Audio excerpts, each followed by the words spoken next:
Welcome to another episode of our cabin build in central Portugal, where we're building a tiny house. And we've got an extra episode tonight where we're briefly going to talk about how we're going to power Rosie's cabin when it's finished.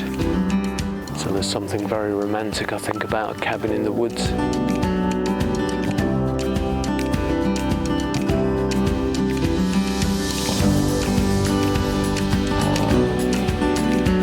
Something that I've dreamt about many times in the past. And I know that Missy and I have talked about it. And when you see images on Facebook and Instagram of beautiful cabins in a lovely setting, I think here on the wildlands, in such a beautiful rural area, and with such a lovely view across the mountains, it's going to be absolutely stunning living in a cabin.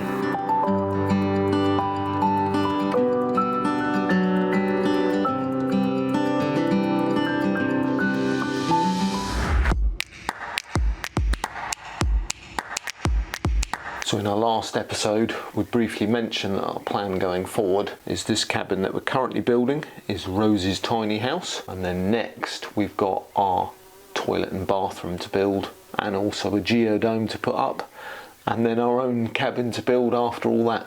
So our plan in the long term is to have one large solar system that powers the whole of that complex of little tiny houses. But in the shorter term, probably for the next 6 or 12 months, we need to power Rosie's cabin ready for when she moves in. So what we've decided is to power Rosie's cabin off an AFERY portable power station. We wanted to show you that this evening, talk you through what it can do and the solutions that it can provide you to solar. So this box has a 1200 watt EP4 battery in there, and it's extremely safe. It has two-way fast charging capabilities. It can be fully charged within 2 hours if you plug it into the mains, or you can plug it into a 12-volt cigarette lighter and charge it from a vehicle. You can also use a solar panel. So we've been charging ours currently on the solar panel, and we've been borrowing one of our existing portable panels, which is 100 watts. However, what's particularly exciting about this is you can use up to a 500 watt panel, which is quite unusual for these power banks, so that's a real bonus. So the plan in Rosie's cabin is we're going to get a permanently fixed 500 watt solar panel, probably on the roof of the cabin or maybe in the rocks just in front of the cabin, and then the box can be permanently connected to a high powered solar panel, meaning it's a lot quicker to charge. It has a couple of AC plug sockets over here for your 220 volt appliances, a couple of big juicy fans on the side to help cool it down, and it's got a variety of different plug sockets here so that you can plug in your USB devices or your cigarette lighter devices as well. And it's got overload protection, which is awesome and particularly important for us as it's going to be down here in the cabin with Rosie.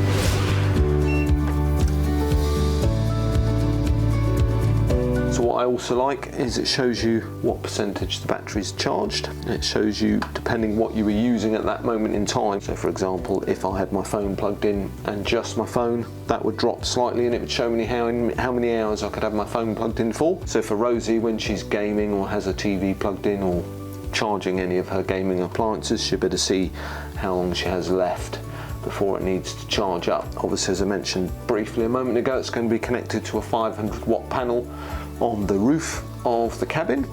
So during the daytime, or particularly in the summer like now, it'll probably be at nearly 100% all the time. And it's only really in the winter that Rosie might need to manage that, but it's a very effective way of seeing what you've got coming in and what you've got going out. What I think is great for Rosie is that she's going to use it for all different stuff. She's always asking us for, can she plug in and can she have another socket and so on, so she can get her phone charging, her headphones charging, she can have plug sockets in here for her laptop and do gaming, run lights and stuff. And it's a big beast of a machine, isn't it? It's huge, so she's never going to run out of power. So what we were saying in our last episode when we were having a little tour of the cabin in its current build state was here where we're sitting is going to be a large cabinet, and Rosie is going to be doing this is her gaming area here, so she'll probably have a TV and her gaming stuff here, and then over on that side where Missy is her art studio area where she's going to be making her jewellery. So with this we'll probably have a couple of extension leads, and we'll have this permanently sited in the corner behind Missy in the cupboard, and then she can have an extension lead going upstairs to power herself up there, and then an extension lead down here, and then she can use the console at the front here directly to charge up her tech. We might run some extensions off the USB up into the upstairs too, so that she can charge her games phone while she's lounging in bed. Lounging in her double bed. Yeah. So yeah, so I think it's going to be ideal for powering Rose's cabin, and as it is a much larger power bank, it's really capable of powering things for a lot longer and larger appliances. We actually had an emergency up at the shade house because we've had excessively high temperatures in a heat wave this week, up to 46 degrees, and we were finding that our fridge, because it was constantly trying to maintain its temperature, it was running at full power to try and keep going. Yeah, I've got to get cold, got to get cold. So we were draining our shade house solar system. And the inverter was overheating, so we just needed to give it a little break. So then we plugged the fridge into one of our other boxes first, didn't we? Did we tell the full story? And it was not impressed. So I won't tell you what brand that was, but it basically overheated and basically shut down, which is not what you want when you're trying to power a fridge, particularly in an emergency heat wave. So we plugged the fridge into the AFERY, and we powered it for about 4 hours. It could have gone a lot longer, but that was long enough for our solar system to recharge and cool down. So it's nice to know that we've got it around for emergencies like that it can run something that huge. And another thing that I love about it is, although it's this beast, you can pick it up. I can pick it up.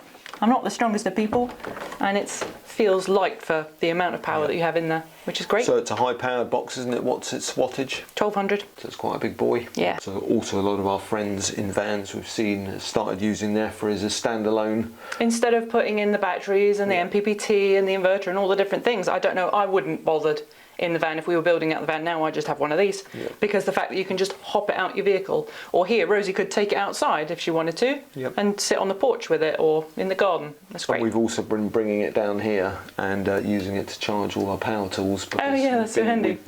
With us and Paul all sharing the power tools and all doing multiple sawing and drilling and the big thick bolts that we've put in, our power tools have been caning the power. So we literally had batteries on charge, battery in use, and then swapping over and just constantly charging our batteries. It's really useful. And again, because it's 1200 watt, if all of your tools are not necessarily battery powered like ours, it will charge most things. It's run Paul's cement mixer as well, so it's all, you know, it's great for those off-grid building jobs when you need a power solution.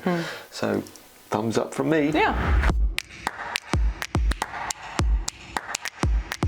So back in the shade house with our beast of a fridge freezer that you can see behind the AFERY power bank. I'm just going to demonstrate to you what we were talking about a short while ago, plugging in the fridge freezer to the box. So you can see the box is currently at 55%, and the fridge on average uses about 125 watts, which you can see showing up here. And at the current charge we could run the fridge for 4 hours, but bear in mind we're not plugged into our solar panel at the moment. So if you had a 500 watt panel and it was a very sunny day like today, and you could probably average about 400 watts, possibly even get up to nearly 500 watts. So this would be going up because you would be getting 400 or 500 watts in, and we're only using a quarter of that. So thumbs up from me, powering our big beast of a fridge.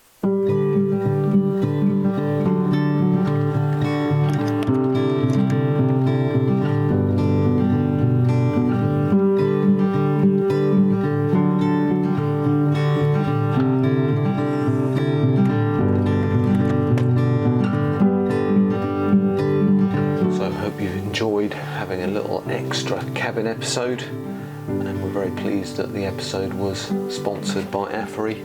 Do recommend them genuinely, it's a great box, so check them out. There is some more information down in the description. So we'll see you again hopefully later in the week with another episode from the Wildlands, where Missy is going to be telling you about pickling and dehydrating. Very exciting. So thanks very much for watching, and we'll see you soon.